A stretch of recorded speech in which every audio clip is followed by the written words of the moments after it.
Praise the lord. దేవునికి మహిమ కలుగును గాక. దేవుడు అప్పగించిన పనిని మనం చేయకపోవడం పాపమే. దేవుడు అప్పగించిన దాన్ని నమ్మకంగా సంపూర్ణంగా నెరవేర్చకపోవడం కూడా పాపమే. దేవుడు అప్పగించని దానిలో మనము అడుగుపెట్టి దేవుడు అప్పగించని పనుల విషయంలో తెగించి ముందుకు వెళ్ళడం కూడా పాపమే.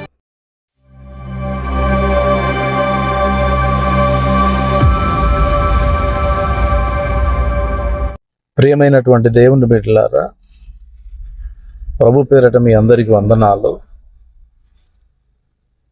ఈరోజు దేవుని ఎదుట నీ పనులు ఎలా ఉన్నాయి?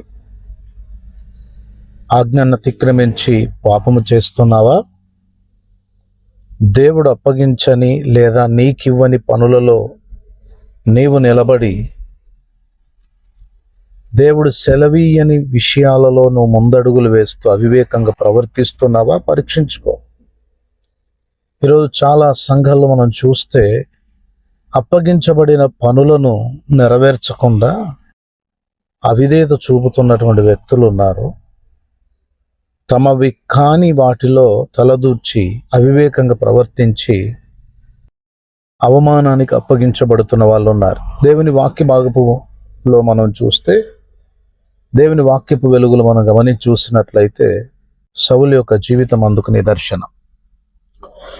సౌలు మరి సమూయేలు యొక్క రాక ఆలస్యం అవుతుందని చూచి జనులు తొందరపడుతున్నారని, మిక్మషులో ఫిలిష్తీయులు పొంచి ఉన్నారని, దేవుణ్ణి శాంతిపరచుకు మనపై శత్రువులు వచ్చి మీద పడతారేమో అని జనుల యొక్క ఆలోచనను బట్టి, మాటలను బట్టి, వారి తొందరపాటును బట్టి సౌలు తొందరపడిన వాడై సమూయేలు రాకమునపై దహన బలులు, సమాధాన బలులు తెండని చెప్పి మరి దేవుని సన్నిధానములో అతడు ఆ బలులను అర్పించడం జరిగింది. ఆ బలులను అర్పించుచున్న సమయంలో సమూయేలు అక్కడికి రావడం, సమూయేలు రాకను గూర్చి విన్న సౌలు అతన్ని ఎదుర్కొని వందనాలు చెప్పడానికి బయలుదేరడం, సమూయేలు సౌలును చూచి వెంటనే అంటున్న మాట, వందనానికి ప్రతివందనము చేయలేదు కానీ ఎందుకు నీవు అవివేకముగా ప్రవర్తించావు?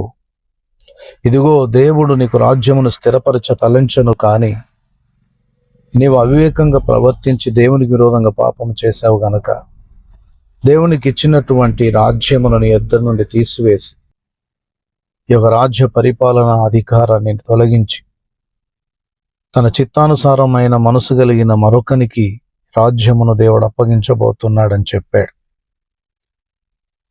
మరి దీర్ఘదర్శి సమూయేలు చేయవలసిన పనులు సమూయేలు చేయాలి. సౌలు రాజుగా అభిషేకించబడ్డాడు గనక రాజరికపు కార్యాలు లేదా రాజ్య పరిపాలన సంబంధమైన విషయాలు మాత్రమే జరిగించాలి. రాజు అయినా, మంత్రి అయినా, ఒక ఉన్నతమైనటువంటి హోదాలో ఉన్న వ్యక్తి అయినా దేవుని ఎదుట తగ్గించుకోవాలి, దైవజనుల ఎదుట తగ్గించుకోవాలి. ప్రియమైన దేవుని బిడ్డలారా, సమూయేలు యొక్క రాకొరకు కనిపెట్టాల్సింది పోయి తొందరపడి దేవుని యొక్క కార్యాలను, ప్రవక్తలు, దీర్ఘదర్శులు చేయవలసినటువంటి పనులను సౌలు చేశాడు. సమూయేలు శబాష్, చాలా చక్కగా పనులన్నీ చేసావు అనలేదు. ఎందుకు నువ్వు ఇంత అవివేక పని చేశావు? నువ్వు చేసిన పని దేవునికి దుఃఖం కలిగించింది. నువ్వు చేసిన పనిని బట్టి దేవుడు నీ విషయంలో చింతిస్తున్నాడు. రాజ్యాన్ని స్థిరపరచాలనుకున్న దేవుడు తీసివేసి మరొకనికి ఈ యొక్క రాజ్య పరిపాలన అధికారాన్ని దేవుడు అప్పగించబోతున్నాడని చెప్పాడు. ఈరోజు ఈ మాటలు వింటున్న నీ జీవితంలో నీవు కూడా అవివేకంగా ప్రవర్తిస్తున్నావా?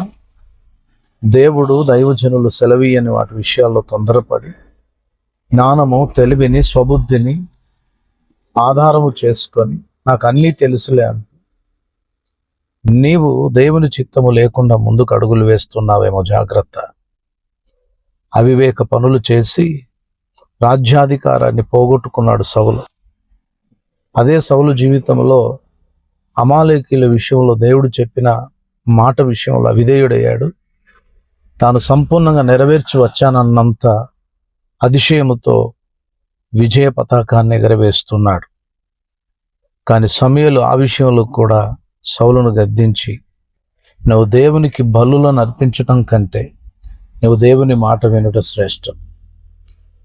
తిరుగుబాటు చేయుట, మరి దేవుని ఆజ్ఞను అతిక్రమించుట, మరి సోదె చెప్పు పాపముతో సమానమని సమూయేలు సౌలును గద్దించాడు.